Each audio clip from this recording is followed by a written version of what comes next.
In today's lesson, we're going to look at simplifying radicals, and the word radical just means that square root symbol.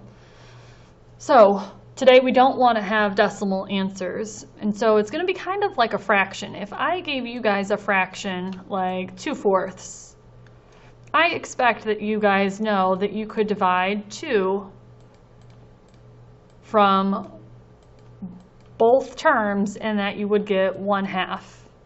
Okay. Now I also know that you could type in 2/4 into your calculator and it give you a decimal value like 0.5. But today we do not want any decimal values. All right, so if I gave you 6/8, I expect that you can reduce that without a calculator, okay? By knowing that, again, like each of these are divisible by 2. And that would give us 3/4. Okay. Again, I know you could type this into your calculator, 6 divided by 8, and it would give you 0.75, but none of your decimal answers will be accepted with radicals. Now a radical is this square root symbol. Okay, so this is a radical. Okay, also known as just the square root.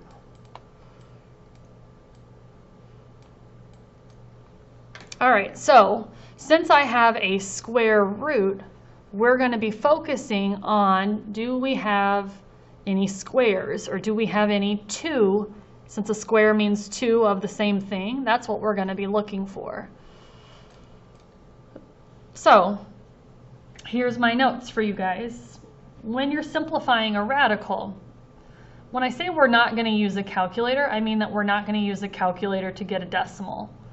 So you might need a calculator for some bigger numbers like that one, but we're not going to use it for a decimal, okay? So we're going to get the exact value, not the decimal. All right, so here's a couple steps. You're going to break the radicand up into prime factors, and what I mean by radicand is this number that's underneath. Whatever this number is, that is the radicand.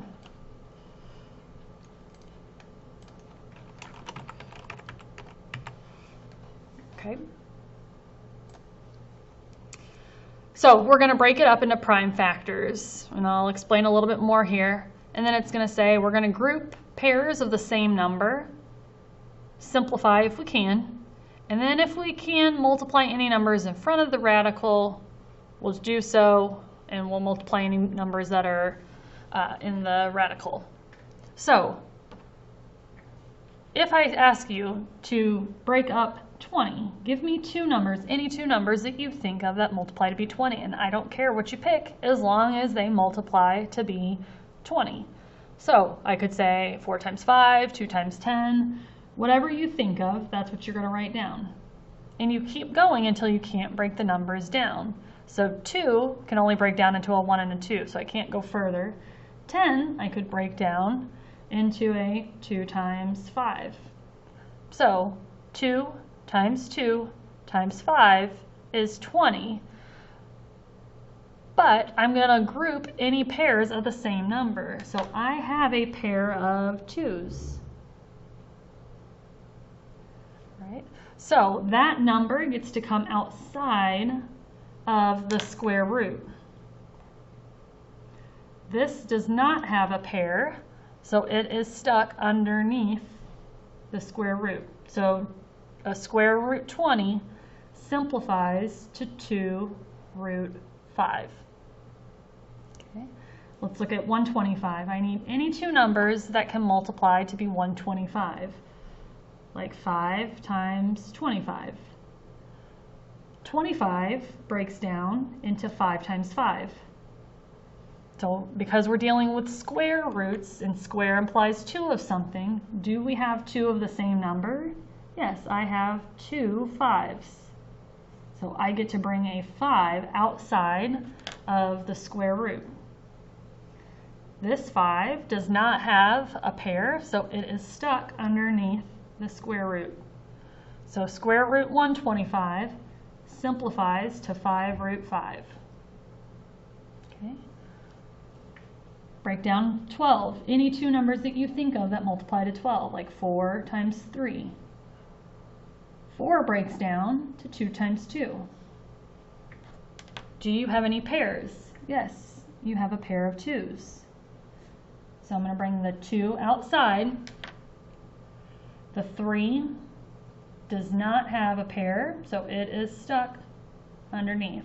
So a square root 12 simplifies to a 2 square root 3. Square root 75.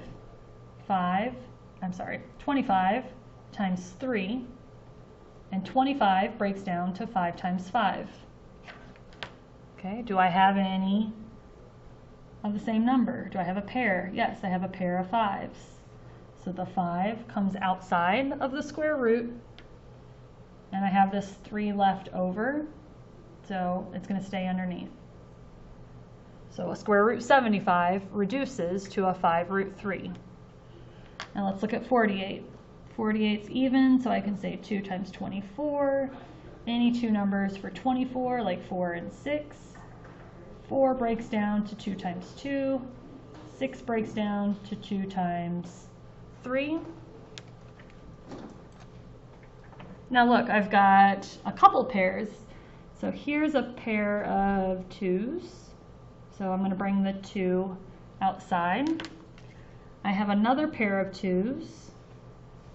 So these are factors, so I'm going to bring it out. I'm going to multiply by the other pair of 2's. And then what do I have left? I have a square root 3 underneath. And then you need to simplify that. 2 times 2 is 4, so this is 4 square root 3. Break down 27. Any two numbers that multiply to be 27, like 9 times 3. 9 breaks down to 3 times 3. I have a pair of 3's, so that 3 gets to come out of the square root. What's left? I have just one 3 left. So square root 27 is 3 root 3. All right, so now here we've got a bigger number. That just means you're going to have a lot more factors. So I'm going to take 1,694. It's even, so I can divide it by 2. So I can say 2 times 847. Now it's not even, so it's not divisible by 2. So I could grab my calculator and see if it's divisible by 3, which it is not. So then I could say, all right, well, what about 847 and divide it by, you could try 5, okay? But you should know that it doesn't divide by 5 because it doesn't end in a 5 or a 0. Okay, so you could keep testing numbers. You could see, is 847 divisible by 7? Yes, 7 times 121. Two numbers that multiply to be 121, 11 times 11. So I have a pair of 11's. So I get to bring that out. So now this time we have a 2 and a 7 left over. They don't have pairs, so they're still stuck. I have to multiply them back. And my answer is 11 square root 14. All right. 72, it's even, so I can divide it by 2. 2 times 36. 36 can break down to 6 times 6. Now, if you notice, I have a pair of numbers, so I can bring that number out, and I have the 2 left over. But let's say you didn't do that, and you kept going, and you were like, I'm going to make this a 2 and a 3, and a 2 and a 3.